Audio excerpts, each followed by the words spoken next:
Hai guys, selamat datang di channel City Sweet Lobster Farm Medan. Ini adalah video pertama saya tentang budidaya lobster air tawar. Nah, mengapa saya membudidayakan lobster air tawar? Itu karena saya sering melihat video-video di YouTube. Nah, ada dua channel yang sering saya tonton ya.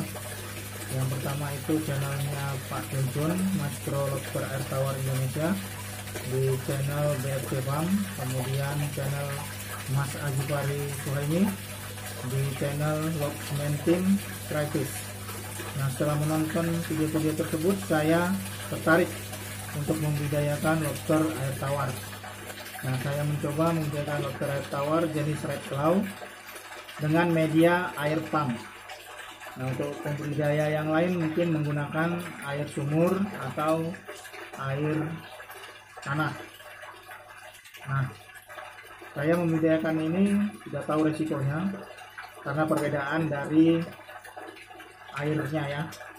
Air sumur, air tanah dengan air pump itu memiliki perbedaan di kadar pH maupun di oksigennya. Kemudian ada zat-zat kimia yang terlarut. Kalau di air pump itu ada klorin ya. Makanya saya menonton video di YouTube juga bagaimana cara menggunakan air pump. Nah, katanya di situ diendapkan dulu selama 2 hari. Nah, setelah saya endapkan 2 hari, kemudian saya berikan aerator untuk mendapatkan oksigen. Kemudian saya masukkan bibitnya. Nah, bibit ini saya beli dari pembudidaya lokal di Medan. Itu pertama saya beli pada tanggal 24 Oktober 2020 sebanyak 50 ekor. Nah, dari pembudidayanya dikasih bonus 4 ekor. Jadi total 54 ekor. Kemudian saya tebar bibitnya di kolam, ada 2 kolam. Yaitu kolam pertama yang di belakang saya ini ya. Kemudian yang kedua ada di belakang juga sebelahnya. Nah, setelah saya bagi di kolam yang pertama ini ukurannya 1,5 meter kali 1 meter dengan tinggi setengah meter. Nah, saya masukkan ketinggian airnya 20 cm. Kemudian diberikan shelter untuk tempat sembunyinya dan juga diberikan filter dan aerator. Nah, di kolam yang pertama itu saya masukkan sekitar 34 ekor. Kemudian di kolam kedua sama juga saya masukkan 20 ekor, jadi total 54 ekor. Nah, di hari pertama itu sudah mati 5 ekor. Di dalam pikiran saya mungkin karena perbedaan ya. Karena dari pembudidaya yang saya beli itu airnya menggunakan air sumur, sementara air saya itu air pump. Jadi saya perkirakan itu karena tidak bisa beradaptasi perbedaan pH ataupun kadar airnya, kandungan airnya ataupun kadar oksigen. Nah, kemudian di hari kedua mati 10 ekor. Jadi 2 hari sudah total 15 ekor. Nah, sebagai pemula saya sedih sekali. Kok airnya sudah saya endapkan, kemudian dikasih aerator, dikasih filter juga, kok lobsternya pada mati, sudah 15 ekor. Kemudian di hari ketiga mati lagi 5 ekor, jadi 20 ekor. Wah, saya jadi terkejut, kok makin lama makin mati, habislah ini lobster saya. Kemudian saya pikir-pikir, apa salah saya ini, mungkin pH-nya atau kandungan klorinnya masih ada. Lalu saya tonton lagi video-video di YouTube itu, terutama di channelnya Mas Azifari, Lobsman Crisis ya. Kemudian saya dapatkan kesalahan saya itu sebagai pemula, saya membuat airnya banyak ya, 20 cm. Seharusnya kata Mas Azifari, kalau bibit baru kita masukkan ke dalam kolam yang baru, berbeda airnya, pasti berbeda kondisinya dari yang semula dengan yang baru. Maka airnya tidak boleh banyak. Ya, dibuat sebatas shelternya aja. Shelternya saya buat dari pipa paralon yang ukuran diameter 2 inci, panjangnya 20 cm.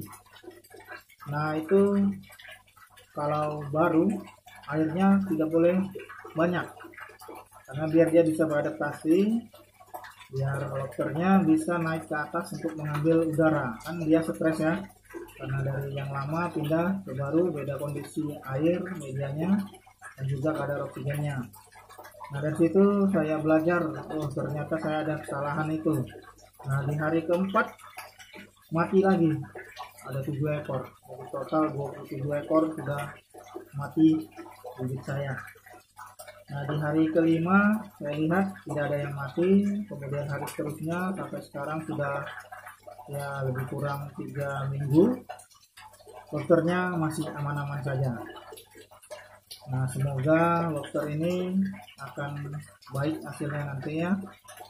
Nah, rencana saya 1 minggu lagi akan saya bongkar untuk melihat kondisi dari lobster-lobster saya, apakah masih sama 27 ekor, dan juga apakah masih ada yang sudah bertelur, sudah bertelur ya. Kemudian saya bongkar itu, nanti kalau ada yang bertelur kita pindahkan ke kolam yang satunya, nanti kita siapkan kolamnya. Nah, untuk kondisinya lobster-lobster air tawar saya sekarang ini di kolam seperti ini. Nah, ini kondisi kolam lobster air tawar saya. Ini di kolam yang pertama ukuran 1,5 meter kali 1 meter dengan tingginya 50 cm. Nah, ini ada lobster-lobsternya lagi keluar ya, lagi berjalan-jalan. Ini ada yang manjat. Saya buat panjatan di atas pipa paralon atau shelternya itu. Saya buat dari paranet ya, untuk panjatannya mengambil udara kalau stres. Nah, kemudian ini saya buat ada filternya, kemudian dikasih aerator. Ini kombinasi untuk aerasinya, ada pompa, filter, dan aerator. Nah, ini kolam kedua yang kemarin ukuran 1 kali 1 meter, tinggi setengah meter, udah kosong karena sudah saya pindah semua ke kolam yang ini. Nah, untuk 1 minggu mendatang, itu tepat 1 bulan, nanti akan saya bongkar kolam ini untuk melihat seberapa banyaknya, apakah masih tetap 27 ekor atau sudah pada habis atau sudah berkurang. Kemudian saya untuk melihat juga apakah ada yang sudah bertelur. Nah, kalau bertelur akan dipindah ke kolam yang satu lagi. Nanti saya akan buatkan dulu kolam berikutnya ukuran 2 meter kali 1 meter, tinggi setengah meter. Disiapkan untuk tempat bertelur dan penetasan burayaknya nanti. Oke teman-teman, terima kasih telah menonton channel saya. Sampai jumpa 1 minggu depan ya, untuk kita bongkar-bongkar kolam. Terima kasih telah menonton, jangan lupa like dan subscribe.